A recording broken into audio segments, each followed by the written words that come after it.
ವಿದ್ಯಾರ್ಥಿಗಳ ಬದುಕಿನಲ್ಲಿ ವಿಜ್ಞಾನ ಮತ್ತು ತಂತ್ರಜ್ಞಾನದ ಅರಿವು ಅಗತ್ಯ. ಸೋಮಶೇಖರ್ ಹರ್ತಿ. ಕುಕನೂರು ತಾಲೂಕಿನ ಭಾನಾಪುರದ ಸರ್ಕಾರಿ ಪ್ರೌಢಶಾಲೆಯಲ್ಲಿ ಮಹಿಳಾ ಧ್ವನಿ ಸಂಸ್ಥೆ, ಕರ್ನಾಟಕ ಜ್ಞಾನ ವಿಜ್ಞಾನ ಸಮಿತಿ ಕೊಪ್ಪಳ ಹಾಗೂ ಹೈಬ್ರಿಡ್ ನ್ಯೂಸ್ ಶಾಲೆಯ ಸೃಷ್ಟಿ ಇಕೋ ಕ್ಲಬ್ ವತಿಯಿಂದ ಪವಾಡಗಳ ರಹಸ್ಯ ಬಯಲು ಮತ್ತು ವಿಜ್ಞಾನ ರಸ ಪ್ರಶ್ನೆ ಕಾರ್ಯಕ್ರಮವನ್ನು ಹಮ್ಮಿಕೊಳ್ಳಲಾಗಿತ್ತು. ಕಾರ್ಯಕ್ರಮವನ್ನು ಜಾಗೃತಿ ಮೂಡಿಸುವ ಸಲುವಾಗಿ ನೀರಿನಿಂದ ಜ್ಯೋತಿ ಬೆಳಗಿಸಿ ಮತ್ತು ಸಸಿ ಹಚ್ಚುವ ಮೂಲಕ ಕರ್ನಾಟಕ ಜ್ಞಾನ ವಿಜ್ಞಾನ ಸಮಿತಿಯ ಕೊಪ್ಪಳ ಜಿಲ್ಲಾಧ್ಯಕ್ಷರಾದ ಸೋಮಶೇಖರ್ ಹರ್ತಿ ಉದ್ಘಾಟಿಸಿ ಮಾತನಾಡಿದರು. ಇತ್ತೀಚೆಗೆ ಶಿಕ್ಷಣವಂತರೇ ಮೌಢ್ಯಕ್ಕೆ ಬಲಿಯಾಗುತ್ತಿದ್ದಾರೆ. ಮಕ್ಕಳು ವಿಜ್ಞಾನ ಮತ್ತು ತಂತ್ರಜ್ಞಾನದ ಬಗ್ಗೆ ತಿಳಿದುಕೊಳ್ಳಬೇಕು. ಪವಾಡಗಳನ್ನು ನಂಬದೆ ಅದರ ಹಿಂದಿನ ವೈಜ್ಞಾನಿಕ ಸತ್ಯವನ್ನ ಅರಿತುಕೊಳ್ಳಿ ಎಂದರು. ಇದೇ ವೇಳೆ ಕಾರ್ಯಕ್ರಮದ ಅಧ್ಯಕ್ಷತೆ ವಹಿಸಿಕೊಂಡು ಮಾತನಾಡಿದ ನಾಗಪ್ಪ ಅಗಸಿ ಮುಂದಿನ ಮಾತನಾಡಿ, ಪ್ರಸ್ತುತ ದಿನಗಳಲ್ಲಿ ಆಚರಣೆ ಮತ್ತು ಸಂಪ್ರದಾಯಗಳಲ್ಲಿ ಮೌಢ್ಯತೆ ಬೆರೆತು ಗೊಂದಲದ ವಾತಾವರಣವನ್ನು ಸೃಷ್ಟಿಸಿ ಜನರ ದಿಕ್ಕು ತಪ್ಪಿಸುವ ಕಾರ್ಯವಾಗುತ್ತಿದೆ. ವಿದ್ಯಾರ್ಥಿಗಳು ಪವಾಡಗಳ ಹಿಂದಿನ ಕೈಚಳಕ ಮತ್ತು ರಹಸ್ಯವನ್ನ ತಿಳಿದುಕೊಂಡು ಮೌಢ್ಯಾಚರಣೆಗಳಿಂದ ಮುಕ್ತರಾಗಿ ಎಂದರು. ಸಂಪನ್ಮೂಲ ವ್ಯಕ್ತಿಗಳಾದ ಅಂಬರೀಶ್ ಕಂಬಾರ, ರಘುನಾಥ ಸಂಗಳದ ಅವರು ವಿಜ್ಞಾನ ರಸಪ್ರಶ್ನೆ ಮತ್ತು ಪವಾಡಗಳ ರಹಸ್ಯ ಬಯಲು ಕಾರ್ಯಕ್ರಮಗಳನ್ನು ಪ್ರಾಯೋಗಿಕವಾಗಿ ಪ್ರಾತ್ಯಕ್ಷಿಕೆಯ ಮೂಲಕ ಮಕ್ಕಳಲ್ಲಿ ವಿಜ್ಞಾನ ಅರಿವು ಮೂಡಿಸಿದರು. ಕಾರ್ಯಕ್ರಮದ ಅಧ್ಯಕ್ಷತೆಯನ್ನು ಮುಖ್ಯೋಪಾಧ್ಯಾಯರಾದ ನಾಗಪ್ಪ ಅಗಸಿ ಮುಂದಿನ, ಬಿಎನ್ ಹೊರಪೇಟೆ ಮಹಿಳಾ ಧ್ವನಿ ಸಂಸ್ಥೆಯ ಸಂಸ್ಥಾಪಕಿ ಪ್ರಿಯದರ್ಶಿನಿ ಮುಂಡರಗಿ ಮಠ, ಎಸ್ಡಿಎಂಸಿ ಹಾಗೂ ರಥಶಿಲ್ಪಿಗಳಾದ ಡಾಕ್ಟರ್ ಯಲ್ಲಪ್ಪ ಬಡಿಗೇರ, ವಿಜ್ಞಾನ ಶಿಕ್ಷಕಿ ಲಕ್ಷ್ಮೀ ತಮ್ಮನಗೌಡರ, ಪತ್ತಿನ ಸಹಕಾರ ಸಂಘದ ತಾಲೂಕು ಅಧ್ಯಕ್ಷರಾದ ಉದಯ್ ಕುಮಾರ್ ತಳವಾರ, ದೈಹಿಕ ಶಿಕ್ಷಕರು ಹಾಗೂ ಸಂಘದ ಅಧ್ಯಕ್ಷರಾದ ಶಿವಾನಂದ್ ಹೊಸಮನಿ, ಶಿಕ್ಷಕರಾದ ಬೀನಾ ಕುಲಕರ್ಣಿ, ಕಾಶಿ ವಿಶ್ವನಾಥ್, ಶಿಂದ್ಲಿಂಗೇಶ ಹಾಗೂ ಶಾಲಾ ಸಿಬ್ಬಂದಿಗಳು ಮತ್ತು ಪ್ರಾಶಿಕ್ಷಣಾರ್ಥಿಗಳು, ವಿದ್ಯಾರ್ಥಿಗಳು ಕಾರ್ಯಕ್ರಮದಲ್ಲಿ ಉಪಸ್ಥಿತರಿದ್ದರು. ವರದಿ ಚನ್ನಯ್ಯ ಹಿರೇಮಠ, ಎನ್ಕೆಎಸ್ ಟಿವಿ 4 ಕುಕನೂರು.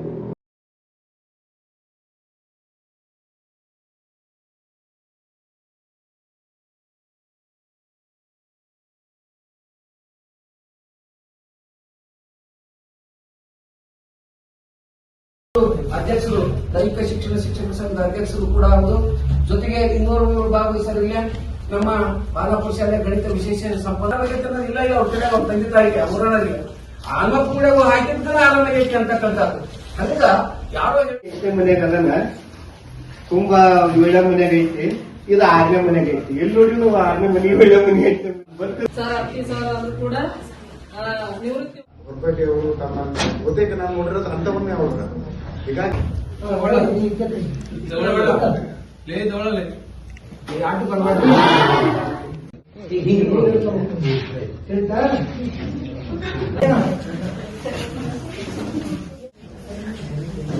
ಈ ತೀರ್ಥ ನೀರು ಹಾಕ್ತೀವಿ 5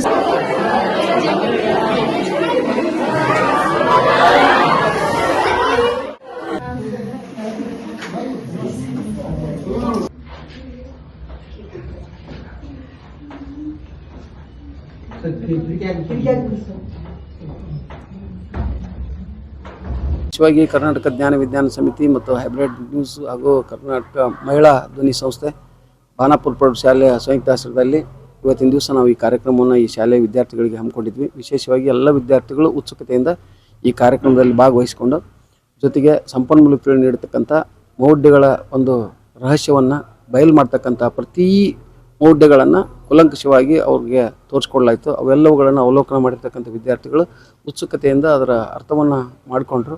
ಬಹುಶಃ ಎಲ್ಲ ವಿದ್ಯಾರ್ಥಿಗಳು ಮುಂದಿನ ದಿನಮಾನಗಳಲ್ಲಿ ಈ ಮೌಢ್ಯಗಳಿಂದ ಹೊರಗೆ ಬರ್ತಕ್ಕಂಥದ್ದು ಮತ್ತು ಹಿರಿಯರಿಗೆ ಮತ್ತು ಸಮಾಜದಲ್ಲಿರ್ತಕ್ಕಂಥ ಮೌಢ್ಯಾಚರಣೆ ಮಾಡ್ತಕ್ಕಂಥವ್ರಿಗೂ ಕೂಡ ಇವರೆಲ್ಲ ಮಾರ್ಗದರ್ಶನ ಮಾಡ್ತಾರೆ ಅಂತಕ್ಕಂಥ ಒಂದು ವಿಶೇಷವಾಗಿರ್ತಕ್ಕಂಥ ಒಂದು ನಂಬಿಕೆ. ಮತ್ತು ಶಾಲೆ ಕಲಿತಿರ್ತಕ್ಕಂಥವ್ರು ಏನೋ ದಿಢೀರ್ ಅಂತೇಳಿ ಶ್ರೀಮಂತರಾಗಬೇಕಂತ ಹೇಳಿ ಅಥವಾ ಯಾವುದೋ ಒಂದು ಚುನಾವಣೆಯಲ್ಲಿ ನಾವು ಗೆಲ್ಲಬೇಕು ಅಂತಕ್ಕಂಥ ನಿಟ್ಟಿನಲ್ಲಿ ಅಥವಾ ಓದ್ಕೊಂಡಿರ್ತಕ್ಕಂಥ ವಿದ್ಯಾರ್ಥಿಗಳು ಕೆಲವರು ನಮಗೆ ದೌಡ ನೌಕರಿ ಬರಲಿ ಅಂತಕ್ಕಂಥ ನಿಟ್ಟಿನಲ್ಲಿ, ಇನ್ನು ಓದ್ತಕ್ಕಂಥ ವಿದ್ಯಾರ್ಥಿಗಳು ನಾವು ಪರೀಕ್ಷೆಯಲ್ಲಿ ಪಾಸ್ ಆಗಲಿ ಅಂಥೇಳಿ ಕೆಲವು ಮೂಢನಂಬಿಕೆಗಳನ್ನ ಆಚರಣೆ ಮಾಡ್ತಕ್ಕಂಥದ್ದು ಇವತ್ತಿನ ದಿನಮಾನಗಳು ನಾವು ಕಾಣ್ತಿದ್ದೀವಿ. ಹಾಗಾಗಿ ಆ ಎಲ್ಲ ಮೂಢನಂಬಿಕೆಗಳಿಗೆ ಮಾರು ಹೋಗಬೇಡ್ರಿ ಅಂತಕ್ಕಂಥ ಒಂದು ಪ್ರತ್ಯಕ್ಷ ಶಿಕ್ಷಣವನ್ನು ಇವತ್ತಿನ ದಿವಸ ವಿದ್ಯಾರ್ಥಿಗಳಿಗೆ ಕೊಟ್ವಿ. ಬೆಳಗಿನ ಒಂದು ಅವಧಿಯಲ್ಲಿ ರಸಪ್ರಶ್ನೆ ಕಾರ್ಯಕ್ರಮ, ವಿಜ್ಞಾನಕ್ಕೆ ಸಂಬಂಧಪಟ್ಟಿರ್ತಕ್ಕಂಥ ರಸಪ್ರಶ್ನೆ ಕಾರ್ಯಕ್ರಮಗಳು ಜರುಗಿದು. ಮಧ್ಯಾಹ್ನದ ಅವಧಿಯಲ್ಲಿ ವಿಶೇಷವಾಗಿ ಪವಾಡಗಳ ರಹಸ್ಯ ಬಯಲು ಮಾಡತಕ್ಕಂಥ ಒಂದು 40 ಐಟಮ್ಗಳನ್ನು ವಿದ್ಯಾರ್ಥಿಗಳಿಗೆ ತೋರಿಸ್ಕೊಳ್ಳಾತು. ವಿಶೇಷವಾಗಿ ನಮ್ಮ ಕಮ್ಮಾರ್ ಸರ್ ಅವರು ಮತ್ತು ನಮ್ಮ ರಘುನಾಥ್ ಸಂಗಳ ಸರ್ ಅವರು ಈ ಕಾರ್ಯಕ್ರಮವನ್ನು ಅಚ್ಚುಕಟ್ಟಾಗಿ ಸಂಪನ್ಮೂಲ ನಡೆಸಿಕೊಟ್ರು. ಈ ಹೈಬ್ರಿಡ್ ಸಂಸ್ಥೆ ಮತ್ತು ಮಹಿಳಾ ಧ್ವನಿ ಸಂಸ್ಥೆ ಮತ್ತು ವಿಜ್ಞಾನ ಸಮಿತಿ ಶಾಲೆಯ ಎಲ್ಲ ಮುಖ್ಯೋಪಾಧ್ಯಾಯರು ಗುರುವರ್ಯರು ಎಲ್ಲರೂ ಸಂಪೂರ್ಣವಾಗಿ ಭಾಗವಹಿಸಿ ಈ ಕಾರ್ಯಕ್ರಮವನ್ನು ಯಶಸ್ವಿಗೊಳಿಸಿದರು. ಮುಂದಿನ ದಿನಮಾನಗಳಲ್ಲಿ ಮಾನ್ಯ ಉಪನಿರ್ದೇಶಕರಾಗಲಿ ಅಥವಾ ಕ್ಷೇತ್ರ ಶಿಕ್ಷಣಾಧಿಕಾರಿಗಳಾಗಲಿ ಜಿಲ್ಲೆಯಲ್ಲಿ ಎಲ್ಲ ಪ್ರೌಢಶಾಲೆಗಳಿಗೆ ಮತ್ತು ಪ್ರಾಥಮಿಕ ಶಾಲೆಗಳಿಗೆ ಇಂತಹ ಕಾರ್ಯಕ್ರಮಗಳನ್ನ ಆಯೋಜಿಸಲಿಕ್ಕೆ ಅನುಕೂಲ ಮಾಡಿಕೊಳ್ಳಿ, ಆ ದಿಶೆಯಲ್ಲಿ ಅವರು ಕೂಡ ಮಾರ್ಗದರ್ಶನ ಮಾಡಲಿ ಅಂತ ಹೇಳಿ ಆಶಿಸ್ತಾ ಇದ್ದೀನಿ. ನಾನು ನಾಗಪ್ಪ ಅಗಸಿಮುದ್ದೀನ್, ಮುಖ್ಯೋಪಾಧ್ಯಾಯರು ಸರ್ಕಾರಿ ಪ್ರೌಢಶಾಲೆ ಭಾನಾಪುರ್. ಇವತ್ತು ನಮ್ಮ ಶಾಲೆಯಲ್ಲಿ ಪವಾಡಗಳ ರಹಸ್ಯವನ್ನ ಬಯಲು ಮಾಡ್ತಕ್ಕಂಥ ಕಾರ್ಯಕ್ರಮವನ್ನು ಹಮ್ಮಿಕೊಂಡಿದ್ದೀವಿ. ಈ ಕಾರ್ಯಕ್ರಮದಲ್ಲಿ ನಮ್ಮ ಶಾಲೆಯ ವಿದ್ಯಾರ್ಥಿಗಳು, ಎಲ್ಲ ಶಿಕ್ಷಕರು, ಸಿಡಿಎಂಸಿ ಅಧ್ಯಕ್ಷರು ಹಾಗೂ ಜಿಲ್ಲಾ ಜ್ಞಾನ ವಿಜ್ಞಾನ ಸಮಿತಿಯ ಅಧ್ಯಕ್ಷರಾಗಿರ್ತಕ್ಕಂಥ ಸೋಮಶೇಖರ್ ಹರ್ತಿ ಸರ್ ಅವರು, ಸಂಪನ್ಮೂಲ ವ್ಯಕ್ತಿಗಳಾಗಿರ್ತಕ್ಕಂಥ ಅಮರೇಶ್ ಕಮ್ಮಾರ್ ಅವರು ಮತ್ತು ರಘುನಾಥ್ ಸರ್ ಮುಖ್ಯೋಪಾಧ್ಯಾಯರವರು ಕಾರ್ಯಕ್ರಮದಲ್ಲಿ ಭಾಗವಹಿಸಿ ಮಕ್ಕಳಿಗೆ ಈ ಮೌಢ್ಯತೆಯ ಬಗ್ಗೆ ಅರಿವನ್ನು ಮೂಡಿಸಿದರು.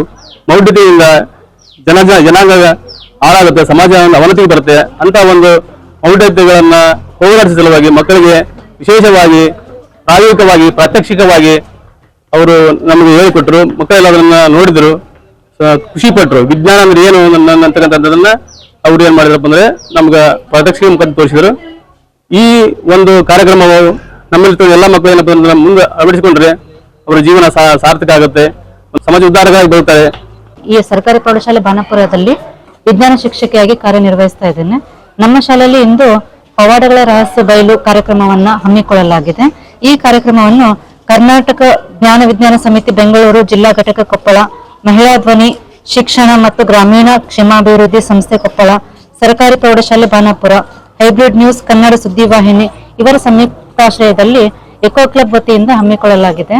ಈ ಕಾರ್ಯಕ್ರಮದಲ್ಲಿ ಪವಾಡಗಳನ್ನ ಹೇಗೆ ಬಯಲು ಮಾಡೋದು ಅಂದ್ರೆ ಇಲ್ಲಿ ಮೌಢ್ಯಾಚರಣೆಯನ್ನು ಮಕ್ಕಳ ಊರಲ್ಲಿ ಜನರು ಅಥವಾ ಸಾಕಷ್ಟು ಸಮಾಜದಲ್ಲಿ ಮಾಡ್ತಾ ಇದ್ದಾರೆ. ಅಂತ ಒಂದು ಮೌಢ್ಯವನ್ನ ಹೇಗೆ ಕಡಿಮೆ ಮಾಡಬಹುದು, ಆ ಮೌಢ್ಯದಿಂದ ಏನೇನು ಸಮಸ್ಯೆಗಳಾಗ್ತಾ ಇದಾವೆ, ಆ ಮೌಢ್ಯಗಳಲ್ಲಿ ಇರುವಂತ ವೈಜ್ಞಾನಿಕತೆ ಏನು, ಆ ವಿಜ್ಞಾನದಿಂದ ಆ ಒಂದು ಸಮಸ್ಯೆಗಳನ್ನೆಲ್ಲ ನಾವು ಬಗೆಹರಿಸ್ಕೋಬಹುದು. ಆದ್ರೆ ಮೌಢ್ಯಕ್ಕೆ ಒಳಪಟ್ಟು ಸಾಕಷ್ಟು ತೊಂದರೆಗಳನ್ನ ಜನತೆ ತಂದ್ಕೊಳ್ತಾ ಇದೆ. ಸುಮ್ಮನೆ ಇಲ್ಲದ ತೊಂದರೆಗಳಿಗೆ ಮೌಢ್ಯಕ್ಕೆ ಒಳಪಡ್ತಾ ಇದ್ದಾರೆ. ಈ ಮೌಢ್ಯದಿಂದಾಗಿ ನಾವೇ ಕಂಡಂತೆ ನಮ್ಮ ವಿದ್ಯಾರ್ಥಿಗಳಲ್ಲಿ ಸಾಕಷ್ಟು ಸಮಸ್ಯೆಗಳನ್ನ ನಾವಿಲ್ಲಿ ನೋಡಿದ್ದೀವಿ. ಎಷ್ಟೋ ವಿದ್ಯಾರ್ಥಿಗಳನ್ನ ನೋಡಿದಾಗ ಅವರಿಗೆ ಹುಷಾರಿಲ್ಲ ಅಥವಾ ಆರೋಗ್ಯದಲ್ಲಿ ಏನೋ ಸಮಸ್ಯೆ ಇದೆ ಅಂದಾಗ ಆ ಒಂದು ಮೌಢ್ಯಕ್ಕೆ ಬಲಿಯಾದವರದನ್ನ ನಾವು ನೋಡಿದ್ದೀವಿ. ಅಂತ ಒಂದು ಮೌಢ್ಯದಲ್ಲಿ ಒಳಗಿರುವಂತ ಮಕ್ಕಳಿಗೆ ನಾವು ಕೇವಲ ಬೋಧನೆಯಿಂದ ಅಥವಾ ಸಲಹೆಯಿಂದ ಏನೋ ಪ್ರಯೋಜನ ಆಗ್ತಾ ಇದ್ದಿಲ್ಲ. ಹಾಗಾಗಿ ಸಾಕಷ್ಟು ಪ್ರಯೋಗನ ಮಾಡ್ತಾ ಇದ್ದನ್ನು ನಾವು ಕೇಳಿದ್ವಿ, ನೋಡಿದ್ವಿ ಕೂಡ. ಅಂತವರು ಇಂದು ನಮ್ಮ ಶಾಲೆಗೆ ಬಂದು ಸಾಕಷ್ಟು ಈ ಮೌಢ್ಯತೆಗಳನ್ನ ಹೇಗೆ ನಿವಾರಣೆ ಮಾಡಬಹುದು, ವಿದ್ಯಾರ್ಥಿಗಳ ಮೌಢ್ಯತೆಯಿಂದ ಹೇಗೆ ಹೊರಬರಬೇಕು, ಅದರಲ್ಲಿ ಯಾವುದೇ ಒಂದು ಹುರುಳಿಲ್ಲ, ಕೇವಲ ಇದ್ದಾರೆ. ಇದು ವಿದ್ಯಾರ್ಥಿಗಳಲ್ಲಿ ಸಾಕಷ್ಟು ಒಂದು ಬದಲಾವಣೆ ತೆಗೆದುಕೊಂಡಿದ್ದು ನಾವು ಅವ್ರ ಕಣ್ಣಲ್ಲಿ ನೋಡ್ತಾ ಇದ್ದೀವಿ.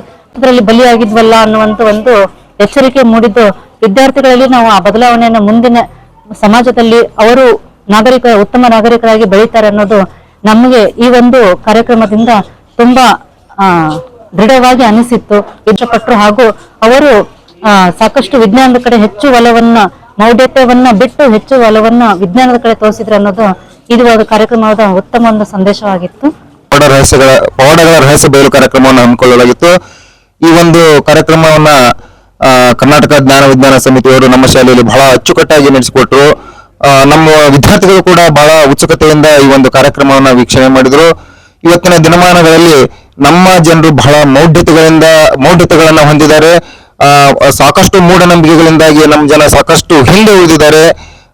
ಸುಮಾರು ಪವಾಡಗಳ ರಹಸ್ಯಗಳನ್ನ ಬಯಲು ಮಾಡುವುದರ ಮೂಲಕ ನಮ್ಮ ವಿದ್ಯಾರ್ಥಿಗಳಿಗೆ ಇವತ್ತಿನ ಆಧುನಿಕ ಜಗತ್ತಿನಲ್ಲಿ ವಿಜ್ಞಾನ ಅನ್ನೋದು ಎಷ್ಟು ಮುಖ್ಯ, ನಾವು ವಿಜ್ಞಾನದಿಂದ ಹೇಗೆ ಪ್ರಗತಿಯನ್ನು ಹೊಂದ್ತೇವೆ ಅನ್ನೋದನ್ನ ಜ್ಞಾನ ವಿಜ್ಞಾನ ಸಮಿತಿಯವರು ಬಹಳ ಸುಂದರವಾಗಿ ಹೇಳಿಕೊಟ್ರು ಅಂತಾನೆ ಹೇಳ್ಬೋದು. ಇವತ್ತಿನ ದಿನಮಾನಗಳಲ್ಲಿ ಏನಾಗ್ತಾ ಇದೆ ಅಂತಂದ್ರೆ ಮೌಢ್ಯತೆಯಿಂದಾಗಿ ನಮ್ಮ ಜನರು ಬಹಳ ಹಿಂದೆ ಬೀಳ್ತಾ ಇದ್ದಾರೆ. ಅದೇ ರೀತಿಯಾಗಿ ಕೆಲವೊಂದಿಷ್ಟು ನಾವೇನ್ ಹೇಳ್ಬೋದು ಅಂತಂದ್ರೆ ಡೊಂಗಿ ಬಾಬಾಗಳು ಅಂತ ಹೇಳ್ಬೋದು, ಅವರುಗಳ ಮಾತುಗಳನ್ನ ಕೇಳಿಕೊಂಡು ಅವರ ಮೌಢ್ಯತೆಗಳನ್ನ ನಂಬಿ ನಮ್ಮ ಜನರು ತಮ್ಮ ಅಭಿವೃದ್ಧಿಯನ್ನೇ ಕುಂಠಿತಗೊಳಿಸ್ತಾ ಇದ್ದಾರೆ ಅಂತ ಹೇಳ್ಬೋದು.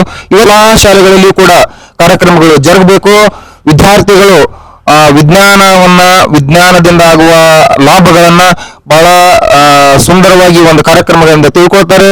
ಇದನ್ನ ತಿಳ್ಕೊಳ್ಳೋದ್ರ ಮೂಲಕ ವಿದ್ಯಾರ್ಥಿಗಳು ಅಭಿವೃದ್ಧಿಯನ್ನು ಹೊಂದಬೇಕು, ಪ್ರಗತಿಯನ್ನು ಸಾಧಿಸಬೇಕು ಅಂತ ಒಂದು ಹೇಳ್ತಾ ನಾನು ನಮ್ಮ ಶಾಲೆಯಲ್ಲಿ ಕರ್ನಾಟಕ ಜ್ಞಾನ ವಿಜ್ಞಾನ ಸಮಿತಿ ಹಾಗೇನೆ ಹೈಬ್ರಿಡ್ ನ್ಯೂಸ್ ಮತ್ತು ಮಹಿಳಾ ಧ್ವನಿ ಇವರ ಸಹಯೋಗದಲ್ಲಿ ಪವಾಡ ರಹಸ್ಯ ಬಯಲು ಕಾರ್ಯಕ್ರಮವನ್ನ ಬಹಳ ಅದ್ಭುತವಾಗಿ ಇವತ್ತು ಇವರು ಮೂರುಗಳ ಸಹಯೋಗದಲ್ಲಿ ಹಮ್ಮಿಕೊಂಡಿದ್ದು ನಡೆಸಿಕೊಟ್ರು.